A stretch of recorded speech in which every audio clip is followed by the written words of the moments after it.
Hey, what's going on, guys? Welcome back for another video. If you're new to our channel, make sure to subscribe, as we post videos like these all the time. Today we're going to be taking a look at a new way to play Fortnite portably at 60 FPS on high settings with 100% fully functional and super responsive PS4 controller support. Not only that, this method can be done by any average Joe for as little as $100.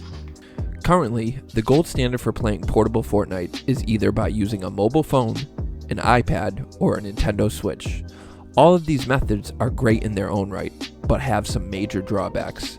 Playing Fortnite on a mobile device has definitely proven to be a viable method.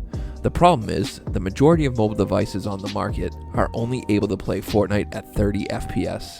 Although this is nothing short of amazing that Epic Games was able to get Fortnite running on a phone period, Fortnite is a very demanding game for a mobile CPU and definitely struggles. Although there are many mobile players that have proven it is surely possible to play on these settings, it is not ideal. Recently, Fortnite added an option to run the game at 60 FPS, but only on select devices. These devices include iPhone XS, iPhone XS Plus, and iPhone XR, and of course, the iPad Pros. The game surely looks and runs 100 times better on these devices, but it comes at a very steep price. All iPhone XS models and iPad Pro models have a price tag around $1,000. The second problem with mobile is lack of controller support. Hear me out. Although Fortnite has recently added the option to sync a very select few controllers to your mobile device, controller support is nowhere near where it needs to be taken seriously in the mobile scene. You can use the Xbox One controller in a small selection of approved Bluetooth controllers that cost upwards to $100 a piece. For some reason, they have yet to introduce support for the PS4 controller. If you have ever used a controller on Fortnite Mobile, you will quickly learn it is nothing like the console experience you are used to. Mobile was not designed for controllers, and this really shines through when using a controller on mobile for an extended period of time. Sensitivity just feels off, and your character feels really heavy. It's hard to explain until you try it for yourself. Also, there's no option for custom button mapping. Custom button mapping has become a major part of the controller scene. Last but not least, the biggest drawback when using a controller on mobile is you will no longer be playing with mobile players.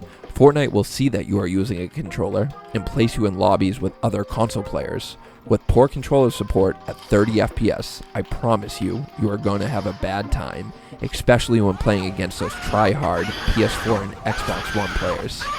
The second option for playing Fortnite portably is using the Nintendo Switch. Although the Nintendo Switch still only runs the game at 30 FPS, the graphics and controller support are much better than on mobile. You also won't be forced in console lobbies, but instead you will face other Nintendo Switch players, so you actually have a fighting chance. But unfortunately, just like on Fortnite Mobile, when playing the Nintendo Switch in handheld mode, there are some major drawbacks. If you own a Nintendo Switch, or have ever played one, you know playing intense games in handheld mode is very challenging and very uncomfortable. The way the Joy-Cons are designed, Joy-Cons are the Nintendo Switch controllers for those born under a rock, are not meant for intense shooters. The thumbsticks, triggers, and buttons are way too small. The placement of the buttons require you to hold your hand in an extremely uncomfortable position. The right analog stick on the Nintendo Switch is placed below the action buttons, making it so you have to bend your thumb in an awkward downward position to use the right analog stick. This was implemented by Nintendo so the controller can be detached and used as two separate controllers for multiplayer games. Also, the Nintendo Switch has a flat back surface. With no rounded corners like a standard controller, holding the Switch requires you to cup your hand in yet again an awkward position so you can steadily hold it. So although Fortnite on the Switch in theory controls much better than mobile and looks much better, it still only runs at 30 FPS, and the controls are definitely not designed to be used for handheld Fortnite gameplay. This brings us to the method we are using in today's video. The PS Vita has a feature called Remote Play. Remote Play allows you to play your PS4 games on the Vita screen by streaming it.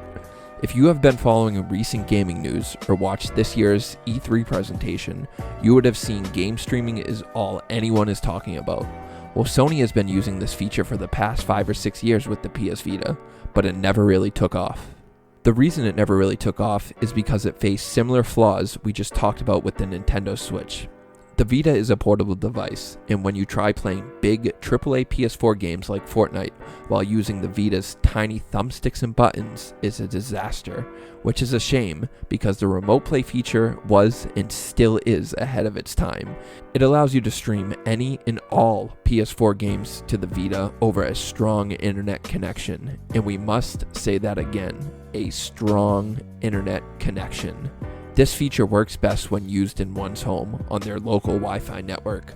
With a strong Wi-Fi signal, remote play allows for 60 FPS at 540p. And before you say, 540p, that's it? You must consider a Vita screen is only 5 inches in size, so a 540p image looks absolutely amazing on it. Not to mention, the PS Vita screen are some of the best LED screens on the market, even some of them being OLED. So voila, this is how we get 60 FPS on a portable device at a budget-friendly cost, assuming you already own a PS4. But how do we remedy those horrible portable controls we keep talking about? Well, the PS Vita has a massive hacking community, and recently, developers of this hacking community have come up with a way to hook a PS4 controller directly to the Vita. This method allows the PS4 controller to fully function like it normally would. All the buttons work perfectly, and as the controller is hooked up directly to the Vita, you do not experience any latency. This is what I call the ultimate Fortnite experience. 60 FPS gameplay, controller support that works 100% and is actually designed for the games, and graphics that don't look like Minecraft. On top of that, since the PS Vita was discontinued back in 2018, it can be bought on sites like eBay for about $100. I bought the Vita used in this video for $85, and it's in great condition and is fully functional. I'll leave links in the video description below on how to get your own for that price. I hope you enjoyed today's video. We put a lot of time and effort into bringing you original ideas that no one else on YouTube are discussing. So if your eyes enjoyed what they just witnessed, please make sure to subscribe, as we post videos like these weekly. And if you're feeling extra generous, Hold on. Let me think of a cool YouTuber slogan.